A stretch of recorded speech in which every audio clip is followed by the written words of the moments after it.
Hi குட்டீஸ், இந்த வீடியோல எழுத்துக்களோட வகைகள் பற்றி அறிவோமா? வாங்க பார்க்கலாம். தமிழில் உள்ள உயிரெழுத்துக்கள் எத்தனை உங்க எல்லாருக்கும் தெரியும்ல? எவ்வளோ? சரியான விடை 12. 12 எழுத்துக்களும் என்னென்ன? அ, ஆ, இ, ஈ, உ, ஊ, எ, ஏ, ஐ, ஓ, ஓ, ஔ. இதுல அ, இ, உ, ஏ, ஓ. நீங்க இத ஒரு டைம் சொல்லி பாருங்க. நானும் உங்களோட சேர்ந்து சொல்லட்டுமா? அ, இ, உ, ஏ, ஓ. இந்த 5 எழுத்துக்களும் எப்படி ஒலிக்குது? அதோட ஓசையில குறுகி ஒலிக்குது. அதாவது இதோட சவுண்ட் ஷார்ட்டா இருக்கு. அதனால இதற்கு குறில் அல்லது குற்றெழுத்துக்கள் என்று பெயர். என்னது? குறில் அல்லது குற்றெழுத்துக்கள் என்று பெயர். எதனால குறில் அல்லது குற்றெழுத்துக்கள் சொல்றோம்? அதனோட ஓசையில குறுகி ஒலிக்கிறதுனால இத குறில் அல்லது குற்றெழுத்துக்கள் என்று சொல்கிறோம். சரி, இப்போ இந்த எழுத்துக்களை சொல்லி பாருங்க. ஆ, ஈ, ஊ, ஏ, ஐ, ஓ, ஔ. இந்த 7 எழுத்தும் எப்படி ஒலிக்குது? இந்த 7 எழுத்துக்களும் ஓசையில நீண்டு ஒலிக்கின்றன. எனவே இவற்றிற்கு நெட்டெழுத்துக்கள் அல்லது நெடில் எழுத்துக்கள் என்று பெயர். எதனால இதை நம்ம நெடில் எழுத்துக்கள்னு சொல்றோம்? இந்த எழுத்துக்களோட சவுண்ட் லாங் சவுண்டா இருக்கு, அதாவது நீண்டு ஒலிக்குது. அதனால இதற்கு நெட்டெழுத்துக்கள் அல்லது நெடில் எழுத்துக்கள் என்று பெயர். இப்போ உயிரெழுத்துக்கள்ல 2 வகை பார்த்தோமா? முதல் வகை குறில் அல்லது குற்றெழுத்துக்கள், இரண்டாவது வகை நெடில் அல்லது நெட்டெழுத்துக்கள்.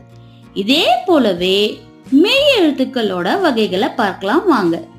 தமிழ்ல உள்ள மெய் எழுத்துக்களோட எண்ணிக்கை எத்தனை? சரியான விடை 18. அவை என்னன்னு இப்ப பார்க்கலாமா? இக், இங், இச், இஞ்ச், இட், இன், இத், இந்த், இப், இம், இ, இர், இல், இவ், இல், இல், இர், இன். இது 18 மெய் எழுத்துக்கள். இதோட ஒலிக்கும் தன்மையை வைத்து இவற்றை 3 வகையாக பிரிக்கலாம். அதாவது இதோட சவுண்ட வச்சு இத 3 வகையா பிரிக்கலாம். அது என்னென்னா வல்லினம், மெல்லினம், இடையினம். வாங்க வல்லினத்தை பற்றி பார்க்கலாம். இக், இச், இட், இத், இப், இர். இதோட ஒலிக்கிற தன்மை எப்படி இருக்கு? யானை எப்படி வலிமையா இருக்கோ அதே போலவே இக், இச், இட், இத், இப், இர் என்ற எழுத்துக்களும் வலிய ஓசையுடையவை, அதாவது ஹார்ட் சவுண்ட். அதனால இதற்கு வல்லினம் என்று பெயர். இது ரொம்ப வலிமையா ஓசையுடையதுனால இதற்கு வல்லினம் என்று பெயர். அடுத்த வகை மெல்லினம். மெல்லின எழுத்துக்கள் என்னென்ன? இங், இஞ்ச், இன், இன், எம், என். இந்த எழுத்துக்கள் முயல் எப்படி மென்மையா இருக்குதோ அதே மாதிரி இங், இஞ்ச், இன், இந்த், இம், இன் அப்படின்னு மெல்லிய ஓசையில இருக்கு, அதாவது சாஃப்ட் சவுண்ட். அதனால இதற்கு மெல்லினம் என்று பெயர். அடுத்தது இடையினம். இடையின எழுத்துக்கள் என்னென்ன இருக்கு?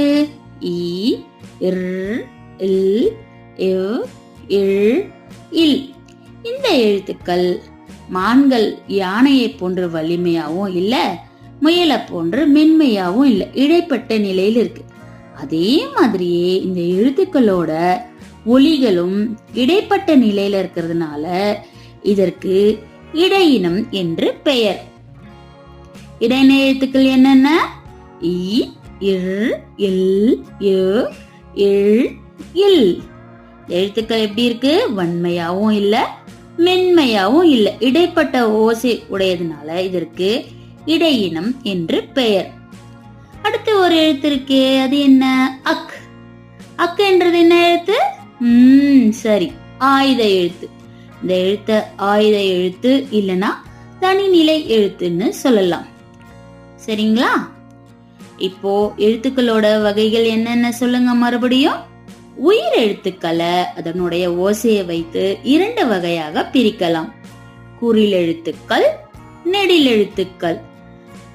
அதை போலவே மெய் எழுத்துக்களை அதனுடைய ஓசையை வைத்து வல்லினம், மெல்லினம், இடையினம்னு 3 வகையா பிரிக்கலாம்.